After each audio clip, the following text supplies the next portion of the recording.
Olá, hoje a gente vai conversar sobre umas ideias bem interessantes de um livro, O Princípios Milenários, do Tiago Brunet. Isso, a fonte é uma mistura, né? Tem experiência pessoal dele, tem o que ele chama de sabedoria milenar, que é a Bíblia, e uns conselhos bem práticos. Exato.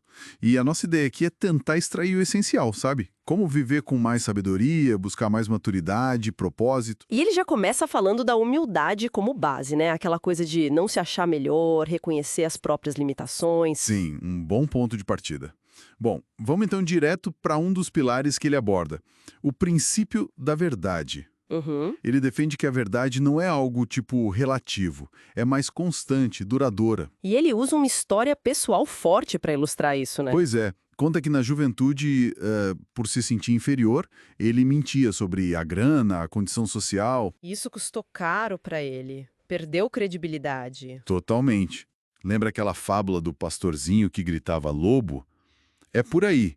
Chega uma hora que ninguém acredita mais, né? Exatamente. E o livro faz um contraste interessante.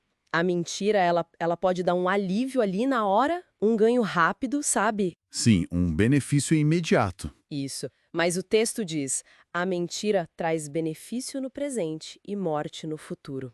É pesado. E conecta isso com a identidade. Como assim com a identidade? Ele diz: somos aquilo que fazemos sempre, não o que fizemos uma vez. Quer dizer, se você mente sempre, você se torna aquilo. E manter essa farsa é exaustivo. Nossa, faz sentido. Viver uma mentira deve cansar mesmo. Muito. Os exemplos que ele cita, tipo Frank Abagnale Jr., lá do filme Prenda-me se for capaz, Ah, sim, o mestre dos disfarces. pois é. Ou até o filme O Mentiroso, com Jim Carrey, mostram que uma hora ou outra a máscara cai. É insustentável. Mas por que será que as pessoas caem nessa, mesmo sabendo do risco? Só pelo agora? O texto sugere que sim, o ganho presente atrai muito. Mas talvez também um medo, sabe? Medo de não ser aceito como se é de verdade. Entendi. Mas a mensagem central é essa. A verdade, mesmo que doa um pouco no começo, ela liberta. É ela que constrói confiança, relacionamentos de verdade, sabe? É um investimento a longo prazo, então. Exato, um investimento. E falando em verdade, em autenticidade, isso leva direto para como a gente se comunica, né? Como a gente expressa essa verdade. Uhum. Aí entra o princípio das palavras. E ele descreve isso de um jeito bem forte. Armas de guerra, poxa. É impactante, né? Ele até cita a tentação de Jesus no deserto, como uma batalha de palavras, basicamente. Uma batalha verbal. Sim. O poder que ele atribui à linguagem é enorme. A frase é: palavras geram vida ou morte. Não é pouca coisa. Caramba! E ele mesmo compartilha arrependimento, sabe? Palavras duras que ele disse e que criaram tensões na família difíceis de curar. Ele conta alguma história específica? Conta. Tem uma engraçada, mas que ensina muito. Uma vez ele estava numa transmissão ao vivo e deu uma bronca nos filhos. Ao vivo. Sim, sem perceber que o microfone ainda estava ligado. Imagina, uma falha exposta para milhares de pessoas. Uma lição pública sobre o peso do que a gente fala, né? Nossa, que situação. Mas mostra bem o impacto, né? Imediato, amplo. Exatamente. E como é que a gente usa isso de forma mais construtiva, então, segundo o livro? Olha, a fonte traz exemplos bíblicos, como o de Nabal, um cara cujas palavras ríspidas quase levaram ele e a família à ruína. Quase.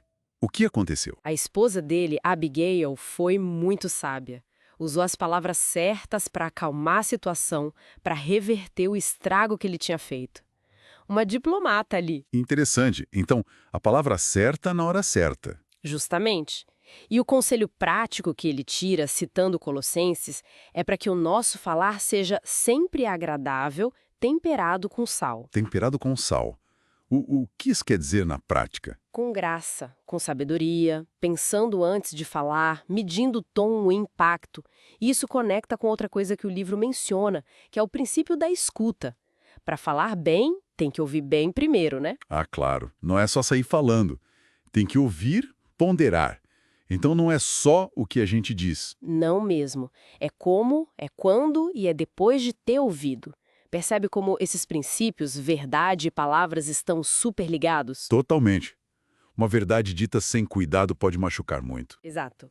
E palavras bonitas sem verdade por trás são ocas, vasilhes.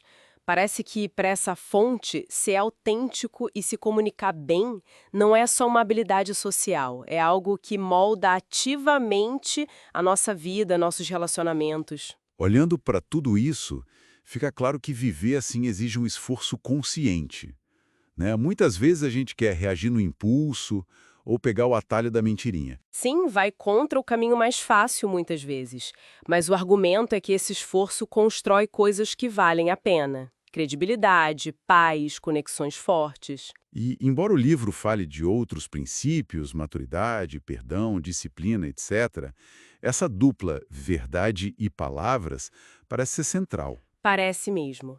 É como se dominar nossa relação com a verdade e nossa forma de comunicar fosse um passo-chave para realmente direcionar o próprio caminho, sabe? Para a gente pensar, então, o livro insiste que a rotina nos define, né? Somos aquilo que fazemos sempre.